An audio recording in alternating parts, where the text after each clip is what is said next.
Pete Hegseth was on Fox this morning at 8:30 a.m., as you can see here. And many people are saying he was on something. I'm going to let you make that decision for yourself. And I'm just going to present to you the clips that we have here. And this man seems erratic. He seems unhinged. And he definitely had alcohol on the mind. Now, White House liar Caroline Leavitt, who is always wearing a cross, and I'm wondering, does that burn into her skin? She has said that Trump stands strongly behind Secretary Hegseth amid reports that the defense secretary showed military plans, as we all know, in a second group chat. Leavitt called this a smear campaign against Hegseth, adding that a lot of people in Washington reject the monumental change Hegseth is bringing to the Pentagon. Yet, monumental change indeed. Now, I just want to remind you all that Donald Trump has a habit of saying he's strongly behind someone and then stabbing in the back just weeks later. He did the same thing with James Comey. He said he was with James Comey until he asked James Comey to step down. He did this with Rex Tillerson. He praised Rex Tillerson as a world-class player upon nominating him for Secretary of State. However, the relationship soured due to policy disagreements, and then Trump announced Tillerson's dismissal via Twitter. When leading up to that point, Tillerson seemed like he had Trump support. Same thing with Jeff Sessions, where when Jeff Sessions started the Russia investigation, he was later asked to be removed. Same thing with Michael Flynn. This just goes on and on. And of course, Steve Bannon, Michael Flynn and Steve Bannon, Trump would tell to the media that he was 100% behind them, and then he later asked for the resignation. So even if what she's saying is true, it doesn't mean that Pete Hegseth and his job are safe. That's for sure. And when you're doing interviews like this, I have so many clips, so unhinged, these unhinged interviews. Brother was tweaking out on live TV in the morning. All right, let's go to this first clip.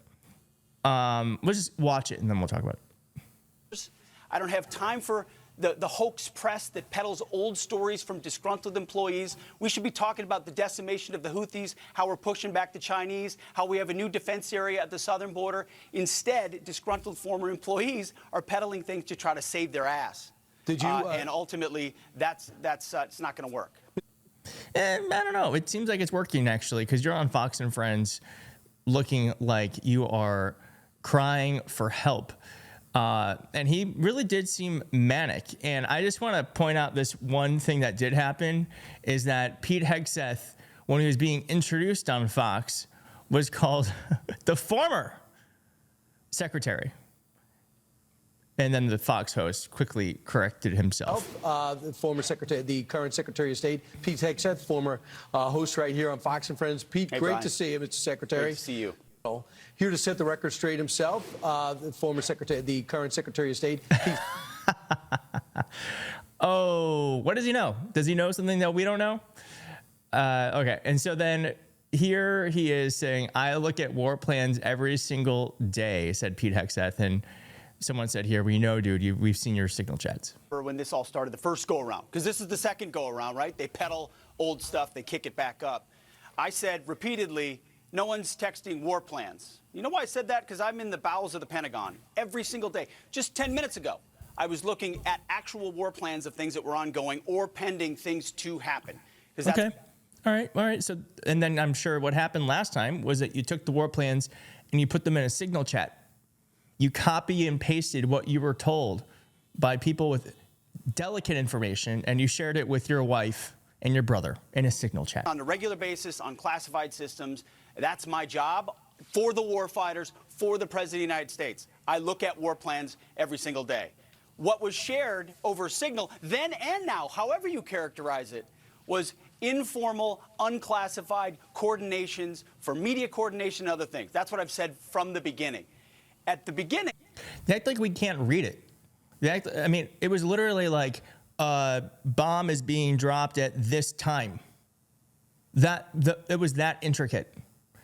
I mean, he is like acting like we don't know. We haven't seen. Oh my God, he just looks terrible. All right, and then Hegseth did have booze on the mind at 8:30 this morning. Oop, with sound would be better. And start doing and get along to go along, and start doing meet the press and go into the Council on Foreign Relations and spending time with all the new cocktail sipping crowd. That's not why I'm here. I'm here because President Trump asked me to bring warfighting back to the Pentagon. This is a man fighting for his life. This man is fighting for his life, and he looked particularly manic during this point in the interview. Based in reality. So, Mr. Secretary, I guess I can conclude this. We know some bizarre situation with Michael Waltz happened with the first time the whole thing with the Signal app came out. You believe this came out, they said it was called Team Huddle, because one of the people who work for you, one of the three who no longer are there, leaked this out as a way to get back at you? That's right, Brian.